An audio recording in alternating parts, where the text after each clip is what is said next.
দুইটা জিনিস, একটা হচ্ছে সূরত, একটা হচ্ছে সিরাত। আপনি যদি সারা জীবন চেষ্টা করেন রসুলের সিরাতের আদর্শকে গ্রহণ করতে চান, তাহলে সেটা খুব কঠিন একটা বিষয়। কিন্তু যদি রসুলের সূরত কেউ ধরতে চায়, তাহলে সেটা খুব সহজ একটা বিষয়।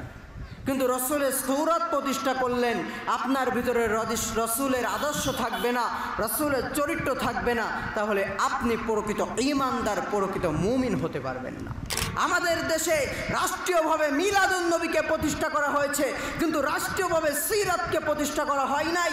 কারণ কাফের বেদিনের গোষ্ঠীরা জানে, যদি বাংলার জমিনে মুসলমানদের মধ্যে যদি মুহাম্মদ সাল্লাল্লাহু আলাইহি ওয়াসাল্লামের সিরাত ঢুকে যায়, তারা যদি মুহাম্মদ সাল্লাল্লাহু আলাইহি ওয়াসাল্লামের সিরাত অনুযায়ী চলতে শুরু করে দেয়, তাহলে গোটা পৃথিবীতে আর কখনো মুসলমানদের পরাজিত করা সম্ভব নয়।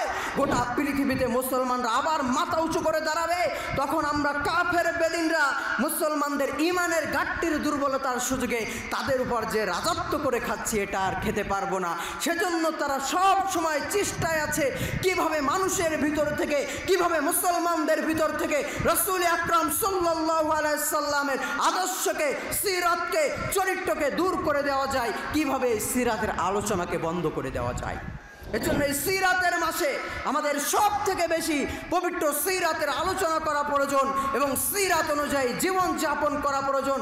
আমি বিশ্বাস রাখি বিশ্বের একমাত্র আদর্শের আইডল মুহাম্মদ সাল্লাল্লাহু আলাইহি ওয়াসাল্লামের আদর্শকে যদি কেউ অনুসরণ করতে পারে, যদি কেউ মুহাম্মদুর রাসূলুল্লাহ সাল্লাল্লাহু আলাইহি ওয়াসাল্লামের আদর্শ অনুযায়ী জীবন যাপন করতে পারে, আমি পরিপূর্ণ বিশ্বাস রাখি এই মানুষগুলা একটা হযরত আবু বকর উমারে পরিণত হয়ে যাবে। আর যখন মানুষগুলা হযরত আবু বকরের মতো, উমারের মতো স্বর্ণের মানুষে পরিণত হয়ে যাবে, তখন তো কাফের বেদিন হেরে যাবে। এজন্য কাফের বেদিন চাই না। আমি এখনো বিশ্বাস রাখি, যদি আরবের সেই জাহিলিয়াতের বর্বর যুগ ছিল, গোটা পৃথিবী অন্ধকারের, পাপাচারের একটা গোটা পৃথিবী যেন একটা অন্ধকারময় বিভাসিকায় পরিণত হয়েছিল। গোটা পৃথিবীর মানুষ জাহিলিয়াতের বর্বর যুগের মতো হারিয়ে গিয়েছিল। পিতা তার আপর কন্যা সন্তানকে জীবন্ত কবর দিত, এমন সহ জাহিলিয়াতের এমন কোনো নোংরা কাজ নাই তারা করতো না। এই কাজের মানুষগুলা, এই খারাপ মানুষগুলা, হযরত উমারের মতো খারাপ মানুষ যে আমার রসুলের গদ্দানটা কেটে নিতে গিয়েছিল, এই আরবের বর্বর জাহিলি যুগের মানুষগুলা যদি বিশ্বনবী মুহাম্মদুর রাসূলুল্লাহ সাল্লাল্লাহু আলাইহি সাল্লামের আদর্শকে অনুসরণ করার কারণে তারা হযরত আবু বকরের মতো সোনার মানুষে, জান্নাতি মানুষে পরিণত হয়ে যেতে পারে, যদি হযরত উমারের মতো সোনার মানুষে, জান্নাতি মানুষে পরিণত হয়ে যেতে পারে, আমি বিশ্বাস করি বিশ্বের সর্বশ্রেষ্ঠ আদর্শের অধিকারী মুহাম্মদুর রাসূলুল্লাহ সাল্লাল্লাহু আলাইহি সাল্লামের উম্মত হিসাবে আমরাও যদি মুহাম্মদুর রাসূলুল্লাহর আদর্শকে অনুসরণ করতে পারি, আমরাও হযরত আবু বকরের মতো, উমারের মতো মানুষ হয়ে যেতে পারবো। আল্লাহ বলেছেন নবী দিব না, কিন্তু আল্লাহ তো বলেননি আমি উমারের মতো, আবু বকরের মতো লোক দিব না। নবী আর কেউ আসবেন না। বিশ্ব নবী সাল্লাল্লাহু আলাইহি ওয়াসাল্লামের মাধ্যমে নবুয়তের দরজা আল্লাহ পাক রব্বুল আলামিন বন্ধ ঘোষণা করেছেন, কিন্তু আল্লাহ পাক রব্বুল আলামিন তো বলেননি হযরত আবু বকরের মতো লোক দিব না, হযরত উমারের মতো লোক দিব না, হযরত উসমানের মতো লোক দিব না, হযরত আলীর মুরতাজার মতো লোক দিব না। এজন্য আরবের জাহিলিয়াতের যুগের মতো বর্তমান আমাদের যুগ হয়ে গিয়েছে। আজ আফসোসের লাগে বলতে হচ্ছে, আজকে যদি আমাদের ভিতরে রসুলের আদর্শ থাকতো, রসুলের সিরাত থাকতো, তাহলে পবিত্র বাইতুল মুকাররম মসজিদ রক্তাক্ত হতো না। আফসোসের সাথে বলতে হচ্ছে, যে মসজিদ শান্তির ঘর, যে মসজিদ আল্লাহর ঘর, যেখানে শান্তি পাওয়া যায়, তাহলে মুসলমানের আদর্শ কত নিচে নেমে গিয়েছে। তারা রসুলের সিরাতকে কিভাবে অপমান করতে শুরু করে গিয়েছে। আজকে তারা বাইতুল মুকাররম মসজিদের ভিতর রক্তাক্ত করে ফেলেছে। আফসোসের সাথে বলতে হচ্ছে, কোথায় রসুলের আদর্শ? আলেম নামধারী এই সমস্ত গোপালী মুনাফিকদেরকে বলতে চাই, তোমরা যারা পবিত্র মসজিদ বাইতুল মুকাররমকে দীর্ঘদিন স্বৈরাচারের দালাল হিসাবে ধরে রেখেছিলে, সেই স্বৈরাচার পড়ার পরে তোমার খোঁজ ছিল না। 1.5 মাস পরে যে বাইতুল মুকাররমে যে রক্তাক্ত তুমি করলে, তোমাকে অবশ্যই শান্তির ঘর মসজিদকে অশান্তি করার কারণে আল্লাহ তাআলার কাঠগড়ায় অবশ্যই তোমাকে জবাব দেওয়া লাগবে। শুধু তাই নয়, বাংলার তাওহীদি জনতা, দিনদার ইমানদার মুসলমানরা তোমাদের মতো মুনাফিক মার্কা আলেমদের ছেড়ে কথা বলবে না। আফসোস, আজকে শান্তির ঘর মসজিদ, গোটা পৃথিবীতে সব জায়গায় অশান্তি চলবে, গোটা পৃথিবী অশান্তিময় হতে পারে, কিন্তু মসজিদ কখনো অশান্তিময় হতে পারে না। কারণ এই মসজিদকে শান্তির ঘর হিসাবে আল্লাহ পাক রব্বুল আলামিন পাঠিয়ে দিয়েছেন। মসজিদ এমন একটা ঘর যার ভিতরে গুনাহ তো দূরে থাক, কোনো দুনিয়াবি কথা বলাও যাবে না।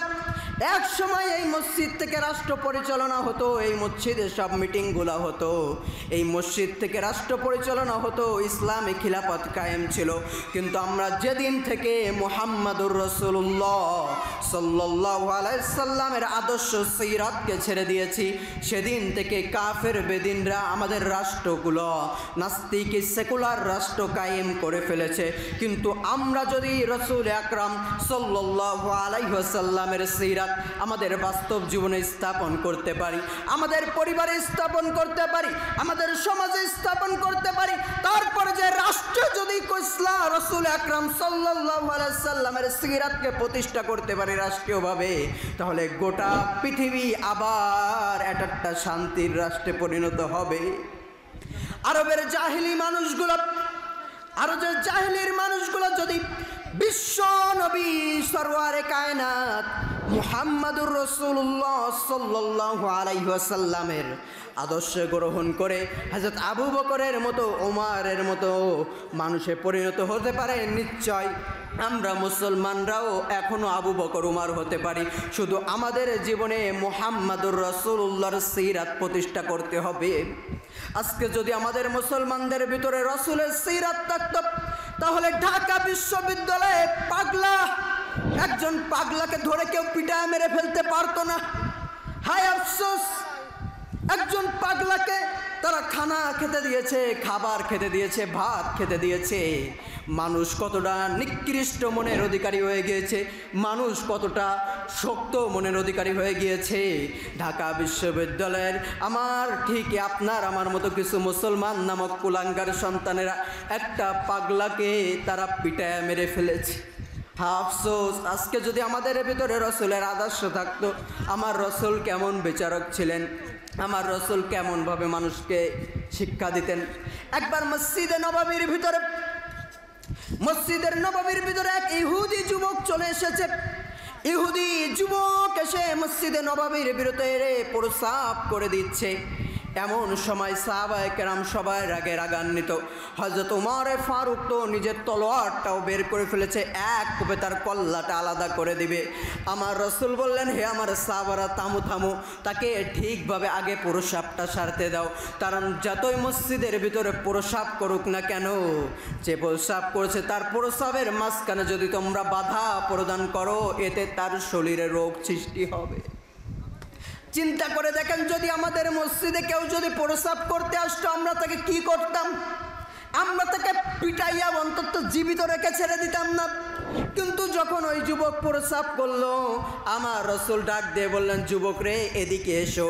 যুবক এবার মনে করলো, না জানি তার কল্লাটা এবার আলাদা হয়ে যায়।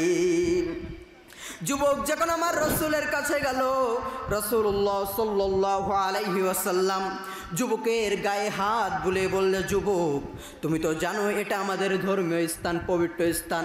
যুবক বলল, হ্যাঁ জানি।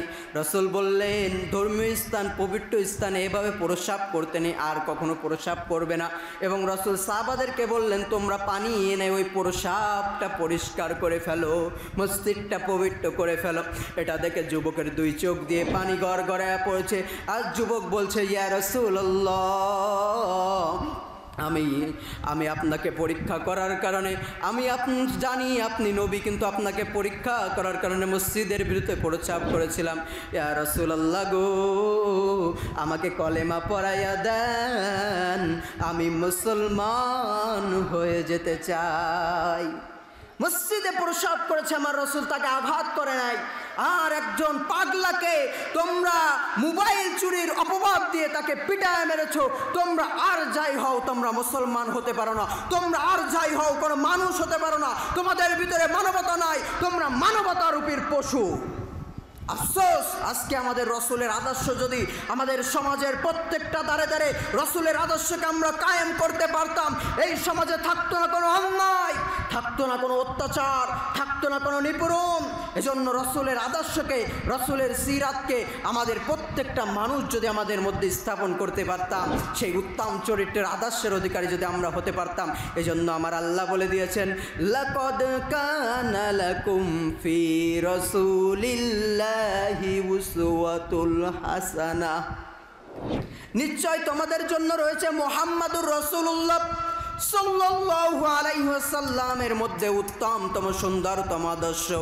স্বয়ং আল্লাহ পাক রব্বুল আলামিন বলেন, মুহাম্মাদুর রাসূলুল্লাহ সাল্লাল্লাহু আলাইহি ওয়াসাল্লামের আদর্শ এত সুন্দর, যদি তোমরা কেউ মুহাম্মাদুর রাসূলুল্লাহ সাল্লাল্লাহু আলাইহি ওয়াসাল্লামের মতো উত্তম আদর্শের মানুষ পৃথিবীতে আর একজনও দেখাতে পারবে না।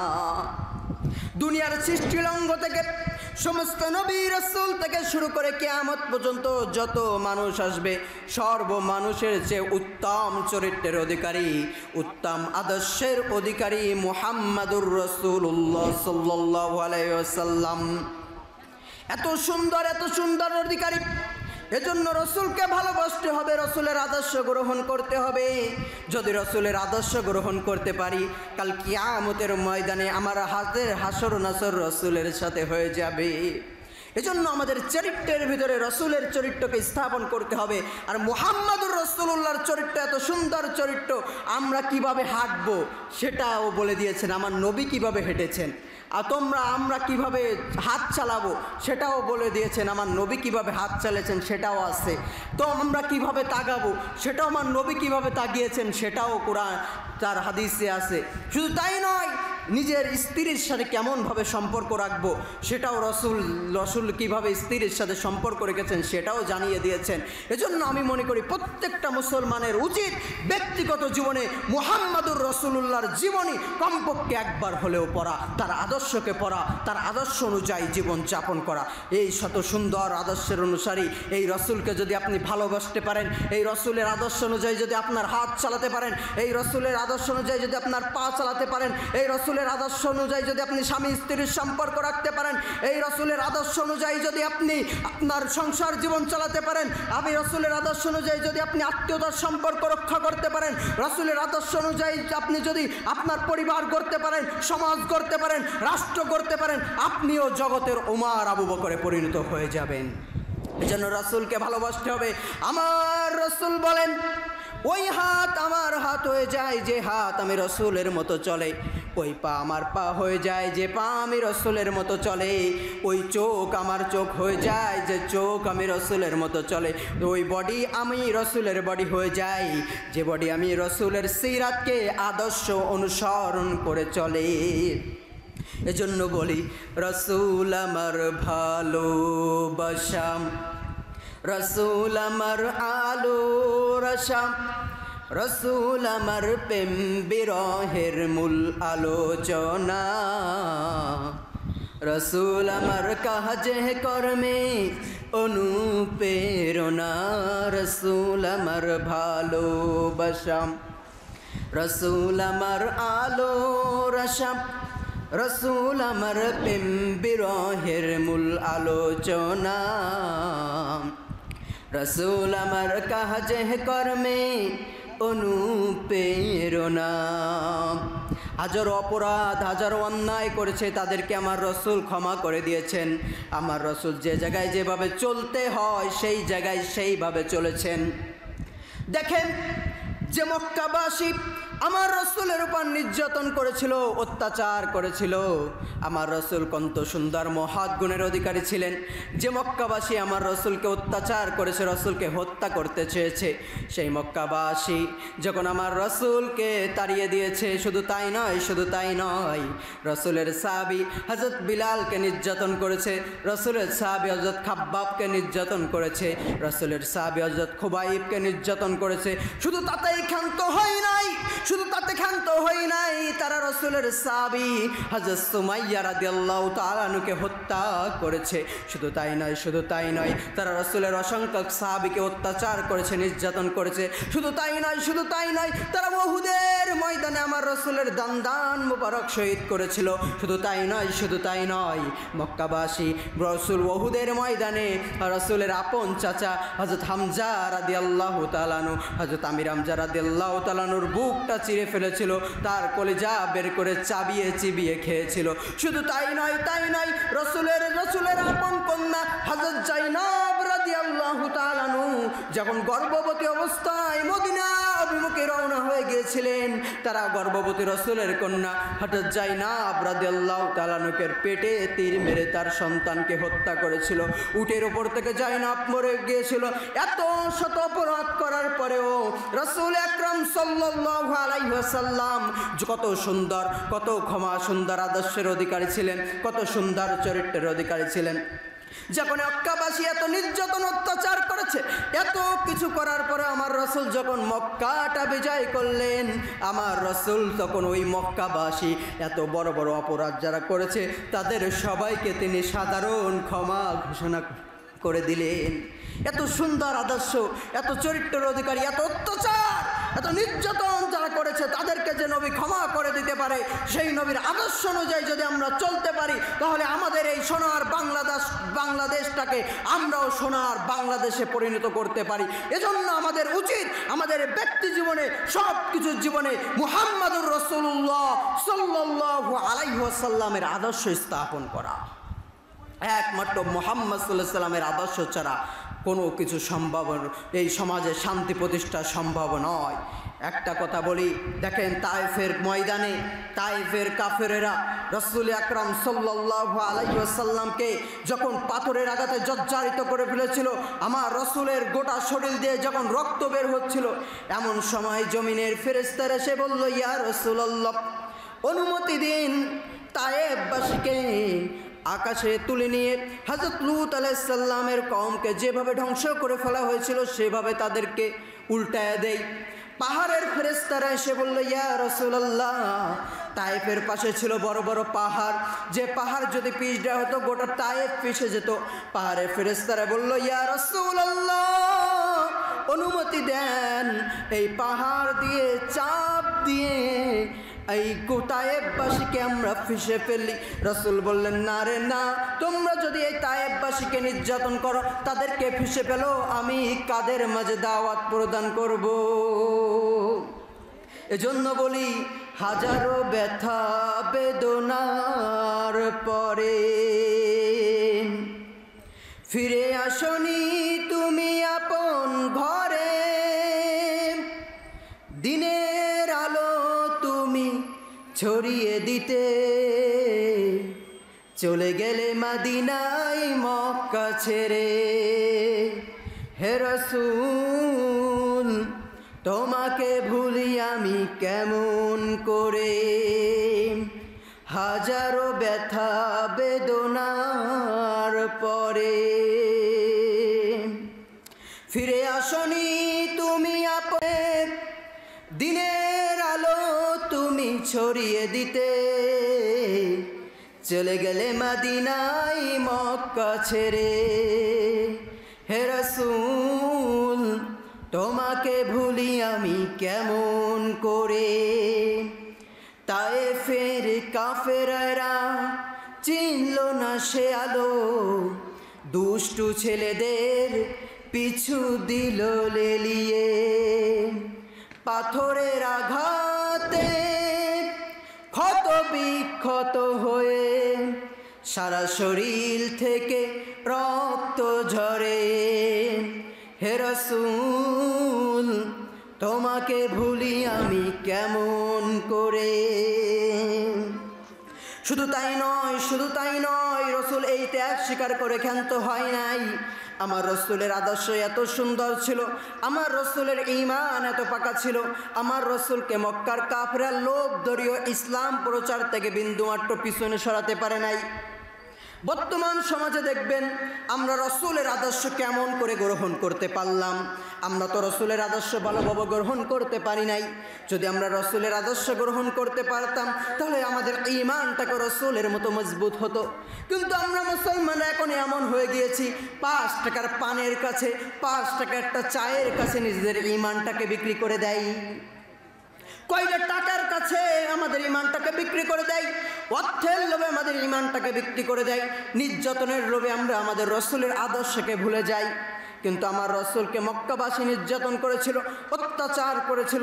যখন দেখলো নির্যাতন করে, অত্যাচার করে মুহাম্মাদুর রাসূলুল্লাহ সাল্লাল্লাহু আলাইহি ওয়াসাল্লামকে দ্বীনের কাছ থেকে, ইসলামের কাছ থেকে ফিরানো সম্ভব হচ্ছে না, তখন সমস্ত মক্কাবাসী বলেছিল, ইয়া মুহাম্মদ, তুমি কি চাও তোমাকে সেটা প্রদান করা হবে। তুমি যদি চাও মক্কা নগরীর সব থেকে সুন্দরী নারীকে তোমাকে দেওয়া হবে, তুমি যদি চাও মক্কার সব থেকে ধনী তোমাকে বানিয়ে দেওয়া হবে, তুমি যদি চাও মক্কার সব থেকে ক্ষমতাশালী আমি হব, তোমাকে সেটাও বানিয়ে দেওয়া হবে।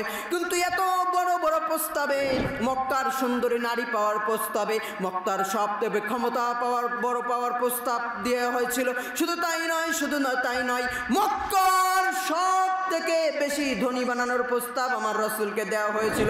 কিন্তু আমার রসুল মক্কাবাসীকে বলেছিল, হে মক্কাবাসী, তোমরা যদি আমার এক হাতে চন্দ্র এবং এক হাতেও সূর্য এনে দাও, তবুও আমি ইসলাম প্রচার থেকে বিন্দুমাত্র পিছুপা হব না, ইসলামের আদর্শ থেকে বিন্দুমাত্র পিছুপা হব না। আর আমরা কি হয়ে গিয়েছি?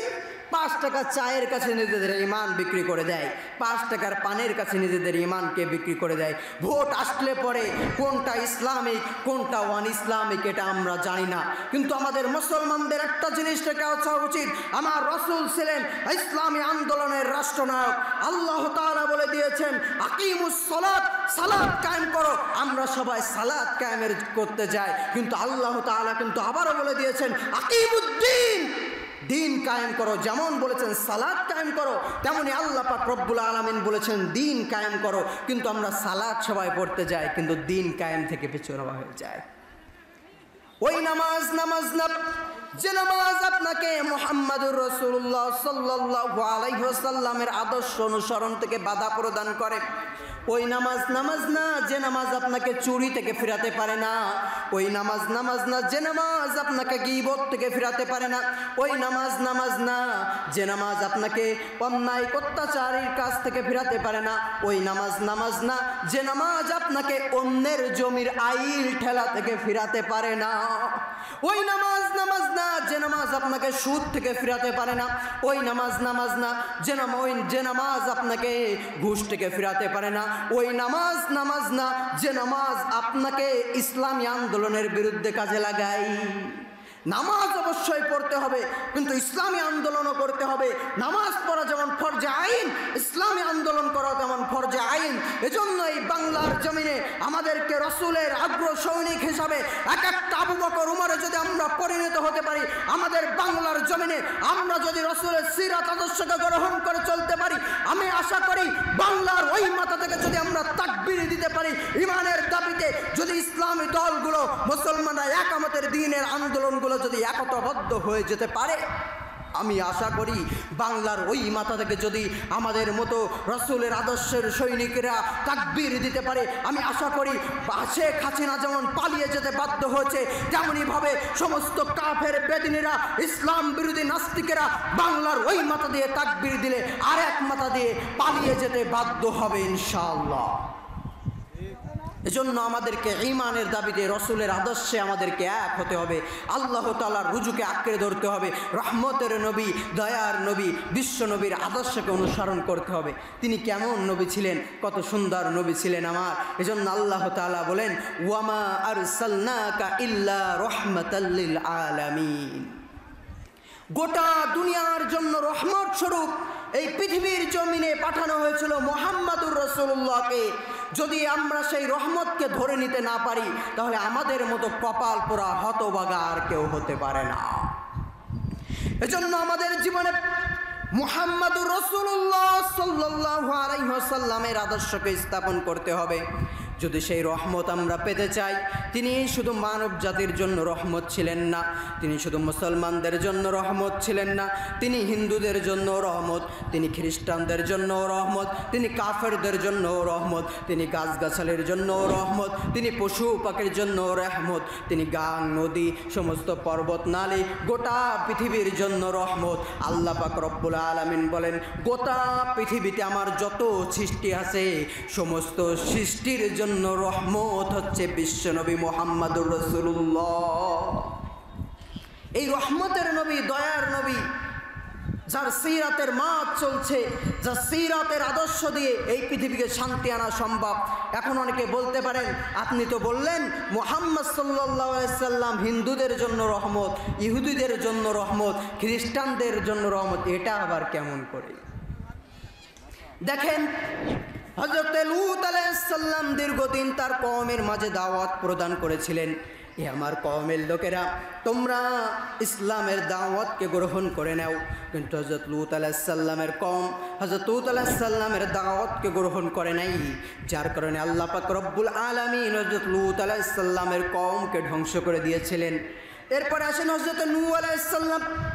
নূহ আলাইহিস সালাম তার কওমকে আল্লাহ পাক রব্বুল আলামিন দাওয়াত দেওয়ার জন্য হযরত নূহ আলাইহিস সালামকে পাঠিয়েছিলেন। দীর্ঘ 1000 বছর হযরত নূহ আলাইহিস সালাম তার কওমের মাঝে দাওয়াত প্রদান করেছিলেন। তার কওম যখন দাওয়াত গ্রহণ করে নাই, নবী হযরত নূহুর সাথে নাফরমানি করেছে, আল্লাহ তাআলার সাথে নাফরমানি করেছে, আল্লাহ পাক রব্বুল আলামিন হযরত নূহ আলাইহিস সালামের অবদ্ধ কওমকেও ধ্বংস করে দিয়েছিলেন।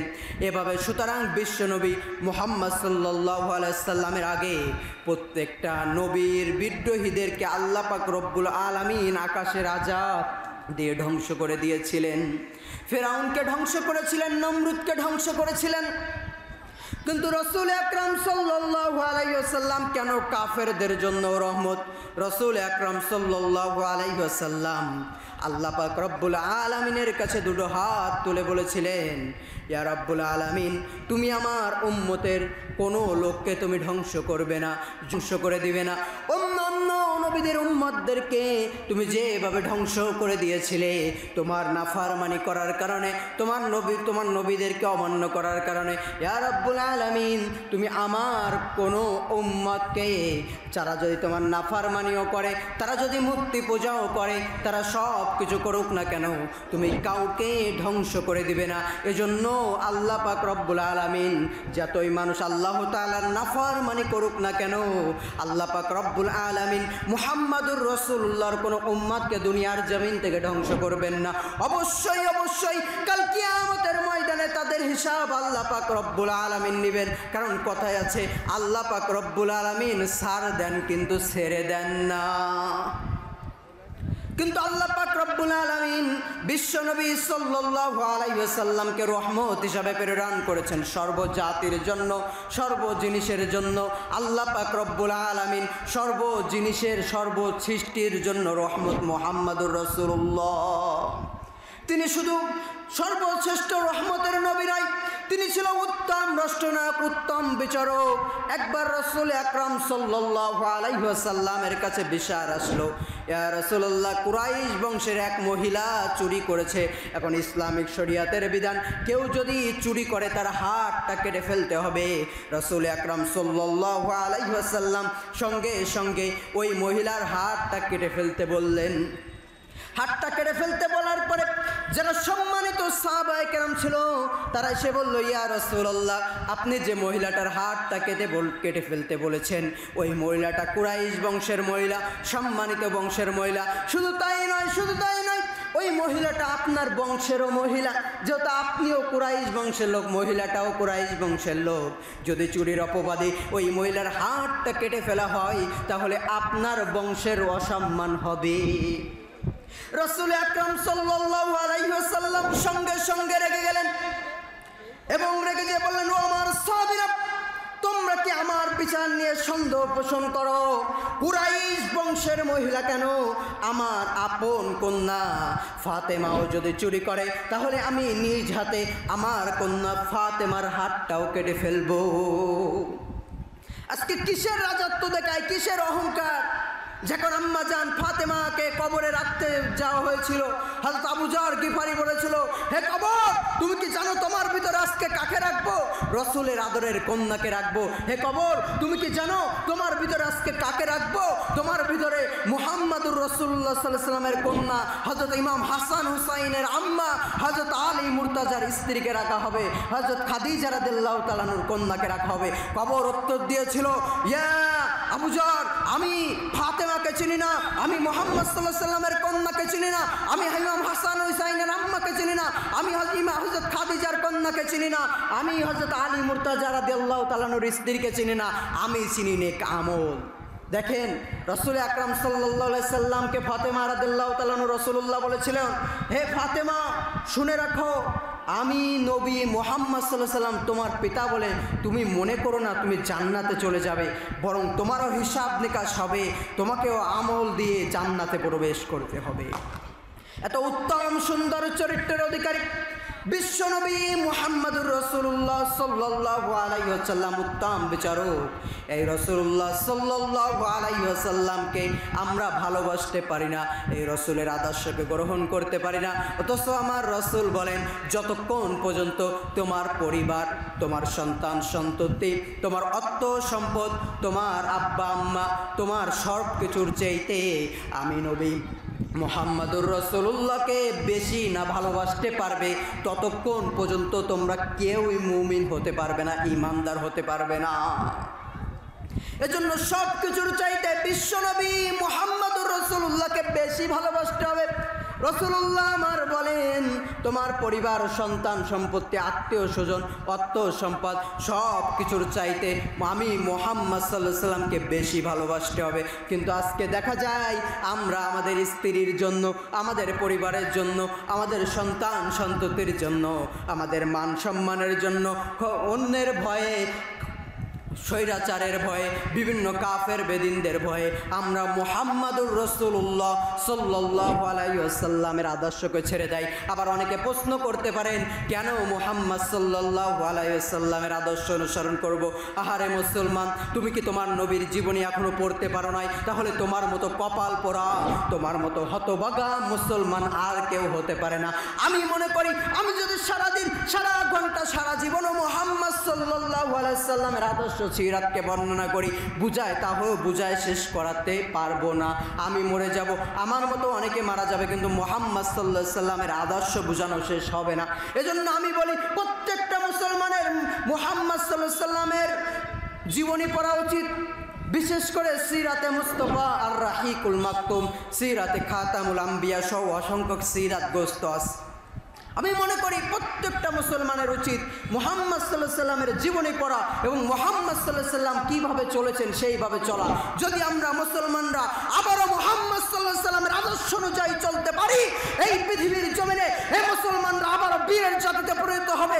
মুসলমানদের মাঝে আবার হযরত খালিদ বিন ওয়ালিদের মতো বীর আসবে, মুসলমানদের ভিতরে আবারও মুহাম্মদ বিন কাসিমের মতো বীর আসবে, মুসলমানদের ভিতরে আবারও সালাউদ্দিন আইবের মতো বীর আসবে, মুসলমানদের ভিতরে আবারও সুলতান সুলাইমানের মতো বীর আসবে, মুসলমানদের ভিতরে আবারও সুলতান আব্দুল হামিদের মতো বীর আসবে, মুসলমানদের ভিতরে আবারও সুলতান উসমান গাজীর মতো, সুলতান উরহান গাজীর মতো, আর্তগল গাজীর মতো বীরেরা আবারও আগমন করবে।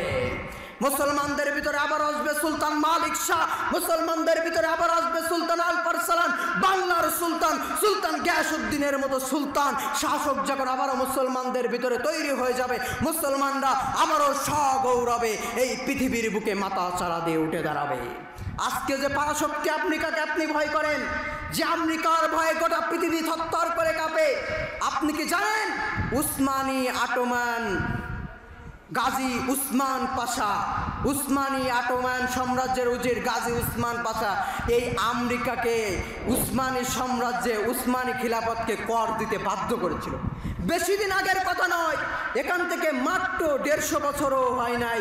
এই মাত্র 150 বছর আগে উসমানী উজির গাজী উসমান পাশা, আমরা যে পরাশক্তি আমেরিকাকে ভয় করি, এই আমেরিকাও মাত্র 150 বছর আগে আমাদের মুসলমানদেরকে কর দিয়ে তাদের রাষ্ট্র পরিচালনা করেছে। কিন্তু আজকে রসুলের আদর্শকে ছেড়ে দেওয়ার কারণে, রসুলের চরিত্রকে ছেড়ে দেওয়ার কারণে আমাদের ভিতরে আরেকজন ওমর তৈরি হচ্ছে না, আমাদের ভিতরে আরেকজন খালিদ বিন ওয়ালিদ তৈরি হচ্ছে না, আমাদের ভিতরে আরেকজন মোহাম্মদ বিন কাসিম তৈরি হচ্ছে না, আমাদের ভিতরে আরেকজন সুলতান জালালউদ্দিন কাওরজিম শাহর মতো সুলতান তৈরি হচ্ছে না, আমাদের ভিতরে যে মঙ্গল বাহিনী হালাকুখার দুর্দশ বাহিনীকে হারিয়ে দিয়েছিল সেই সুলতান শামসুদ্দিন ইলতুমিসের মতো, রকনউদ্দিন বাইবার্স মতো সেনাপতি আর তৈরি হচ্ছে না। আফসোস, আজকে আমরা রসুলের আদর্শকে অনুসরণ করতে চাই না, রসুলের আদর্শকে মানতে চাই না। কেন? আমার রসুলের কোন দিক থেকে কম ছিল? চরিত্রের দিক থেকে আমার রসুল কম ছিল? আমার আল্লাহ তো নিজেই বলেছেন, লাকাদ কানা লাকুম ফি রাসূলিল্লাহি উসওয়াতুল হাসানাহ, নিশ্চয় তোমাদের জন্য মুহাম্মাদুর রাসূলুল্লাহ সাল্লাল্লাহু আলাইহি সাল্লামের মধ্যে রয়েছে সুন্দরতম আদর্শ, উত্তম আদর্শ। তোমরা যদি কেউ সোনার মানুষে, জান্নাতি মানুষে, আদর্শ মানুষে পরিণত হতে চাও, তোমরা অবশ্যই মুহাম্মদ সাল্লাল্লাহু আলাইহি সাল্লামের আদর্শ গ্রহণ করবে। এছাড়া পৃথিবীর ইতিহাসে আজ পর্যন্ত কেউ কি আমার নবীর চরিত্র আদর্শ নিয়ে কোনো ভুল ধরতে পেরেছে? যারা বলে তারা তো ভুলভাল বলে, কিন্তু সঠিক একটা প্রমাণ সহকারে কেউ আমার নবীর আদর্শ নিয়ে একটা ধুলো পরিমাণও ভুল কেউ ধরতে পারে নাই, আর কেউ ধরতে পারবে না। আর রসুলের আদর্শ গ্রহণ করার কারণে সাহাবায়ে কেরামরাও সোনার মানুষে পরিণত হয়েছিল, জান্নাতি মানুষে পরিণত হয়েছিল। এখন আপনি আদর্শ অনুসরণ করেন কাকে? মেসিকে, নেইমারকে। আপনার আদর্শকে সালমান খান, শাহরুখ খান, শাকিব খান, তাদের চেহারা আছে, কেন আমার রসুলের চেহারা ছিল না? আম্মাজান আয়েশা সিদ্দিকা রাদিয়াল্লাহু তাআলা আনহা বলেন, মিশরের নারীরা তো হযরত ইউসুফ আলাইহিস সালামকে দেখে তাদের হাতের আঙ্গুলটা কেটে ফেলেছিল। তারা যদি বিশ্বনবী জনাবে মুহাম্মাদুর রাসূলুল্লাহ সাল্লাল্লাহু আলাইহি ওয়াসাল্লামের চেহারাটা দেখতো, দুইটা বর্ণনা আছে। একটা বর্ণনায় তাদের গলাটা কেটে ফেলতো, আর একটা বর্ণনায় তারা তাদের বুকের ভিতর ছুরিটা দিয়ে তাদের অন্তরটা কেটে ফেলতো। এত সুন্দর চেহারার অধিকারী ছিলেন। কোনো কালো ঘরে, কোনো অন্ধকার ঘরে আমার রসুল যদি প্রবেশ করতেন, প্রবেশ করার সাথে সাথে আমার রসুলের চেহারার সৌন্দর্যে ওই ঘরটা আলোকিত হয়ে যেত। পূর্ণিমার চাঁদ যেমন সুন্দর, আমার রসুলের চেহারাটাও ছিল সেমন সুন্দর। আমার রসুল শুধু তাই নয়, আমার রসুলের যাদের আদর্শ আমরা অনুসরণ করি তাদের গায়ের যদি একটু ঘাম হয়, দুর্গন্ধে আমরা নাক ছিটকাবো, কিন্তু আমার রসুলের গায়ের ঘামগুলা এতটা সুঘ্রাণযুক্ত ছিল। সাহাবায়ে কেরাম রাদিয়াল্লাহু তাআলা আনহুরা এবং আম্মা জান রাদিয়াল্লাহু তাআলা আনহুরা কি করতেন? রসুলের গায়ের ঘামগুলো সংগ্রহ করে রাখতেন, রসুলের গায়ের ঘামগুলো সংগ্রহ করতে রাখতেন। যখন গা দিয়ে দুর্গন্ধে আবার ওই সমাজে প্রতিষ্ঠা করতে পারি, ইনশাল্লাহ ইনশাল্লাহ ইসলামের বিজয়, কোরআনের বিজয় কেউ আটকাতে পারবে না। এজন্য এই রসুলের সিরাতের মাঝে আমরা সবাই নিয়ত করব, এই সিরাতের মাঝে আমাদের ভিতরে রসুলুল্লাহর আদর্শকে স্থাপন করব। এত সুন্দর চোখ আমার রসুলের ছিলেন, আমার রসুলের মতো সুন্দর চোখ কারো ছিল না। চোখটা ছিল গোল, মণিটা ছিল কালো, জুলা বুড়ো ছিল, নাকটা ছিল উঁচু, কপালটা ছিল মেলা বড়ও না মেলা ছোটও না, মাঝারি আজকারের কপাল। এত সুন্দর গোল, সুন্দর নুরানি একখান চেহারা আমার নবীর ছিল। পূর্ণিমার চাঁদ আমার রসুলের চেহারার কাছে হার মানত। আকাশের ওই তারাগুলো আমার রসুলের মুখটা দেখতে চেত, আকাশের চাঁদগুলো দেখতে চেত। আমিও সেই নবীকে দেখতে চাই। বনের হরিণগুলাও দেখতে চাইতো, আহারে আমিও সেই নবীকে দেখতে চাই। আহারে বনের হরিণগুলা, গাছের পাখিগুলা, গাছগুলা আমার নবীর চেহারাটাকে দেখতে চাইতো। আর আমরা সেই নবীর চেহারা বাদ দিয়ে আজকে তাদের চেহারা দেখে তাদের আদর্শকে অনুসরণ করি। আহারে আফসোস, তোমরা আজকে যাদের আদর্শ অনুসরণ করবে, তোমরা কি জানো কাল কিয়ামতের ময়দানে তোমাদের হাসর নাসর তার সাথে হবে। এজন্য আমি গোটা মুসলিম সমাজকে অনুরোধ করব, এই সিরাতের মাসে নিয়ত করুন, যতদিন বেঁচে থাকবো, যতদিন এই দুনিয়ার জমিনে থাকবো, মুহাম্মাদুর রাসূলুল্লাহ সাল্লাল্লাহু আলাইহি সাল্লামের আদর্শ অনুযায়ী জীবন করব। সবাই রাজি আছে তো ইনশাআল্লাহ? দুই হাত উঁচু করে দেখিয়ে দিই এবং বীর মুসলমানের মতো একবার তাওবায় তাকবীর দিত, বীর মুসলমান ধরো আল কোরআন, ফিরে আনো সেই হারানো সম্মান। বীর মুসলমান ধরো আল কোরআন, ফিরে আনো সেই হারানো সম্মান। নারায়ে তাকবীর, সবাই বলেন নারায়ে তাকবীর, নারায়ে তাকবীর। দেখেন এই তাকবীর ধ্বনি এমন, বাইতুল মুকাদ্দাস যুদ্ধে সুলতান সালাউদ্দিনের সেনাবাহিনী ছিল, সালাউদ্দিন আইয়ুবের সেনাবাহিনী ছিল মাত্র 10,000। সে জায়গায় খ্রিস্টান সেনাবাহিনী, রাজার গাইনের সেনাবাহিনী ছিল লক্ষ লক্ষ, আর তারা অস্ত্র সজ্জিত। যখন রাজা গাইন পরাজিত হলো, তখন কিছু কিছু লোক জিজ্ঞাসা করেছিল, হে রাজা গাইন, তোমার সেনাবাহিনী ছিল অস্ত্র সজ্জিত, সংখ্যায় বেশি, তাহলে তোমরা কেন হেরে গেলে? রাজা গাইন বলেছিল, ওই সালাউদ্দিন আইয়ুবের মুসলিম সেনারা যখন তাদের ইমানি তাকবীর, নারায়ে তাকবীর, আল্লাহু আকবারের ধ্বনি দিয়েছে, তখন আমাদের ঈমানটা এমন, তখন তাদের ঈমানের তাকবীর শুনে আমাদের সৈন্যরা ভয়তে ছটফট করেছে, তাদের তাকবীর শুনে ভয় পেয়ে গিয়েছে, তাদের সাথে যুদ্ধ করার সাহস রাখে না। সুতরাং মুসলমান আবারও যদি সেই ঈমানে সালাউদ্দিন আইয়ুবের মতো ঈমানে, সালাউদ্দিন আইয়ুবের মতো সেনাদের মতো ঈমানি তাকবীর যদি আমাদের মাঝে ফিরে আসে, তাহলে আমরা মুসলমানরা আর লাঞ্ছিত হব না। ইনশাআল্লাহ আমরা আবারও বিজয়ী হব। আমার ফিলিস্তিন, আমার আল কুদ্দুস, আমার বাইতুল মুকাদ্দাস আবার আমাদের হবে ইনশাআল্লাহ। সবাই রাজি আছেন তো ইনশাআল্লাহ? সবাই বলেন নারায়ে তাকবীর, আল্লাহু আকবার। আল্লাহ পাক রব্বুল আলামিন আমাদের সকলকে মুহাম্মদুর রাসূলুল্লাহ সাল্লাল্লাহু আলাইহি সাল্লামের আদর্শ অনুসরণ করে, তার সিরাত অনুসরণ করে চলার এবং তার আদর্শে আদর্শিত হওয়ার তৌফিক দান করে দিন। আমি এখানেই আমার সংক্ষিপ্ত বক্তব্য শেষ করছি। সবাই আমার জন্য দোয়া করবেন, আমিও আপনাদের জন্য দোয়া করি।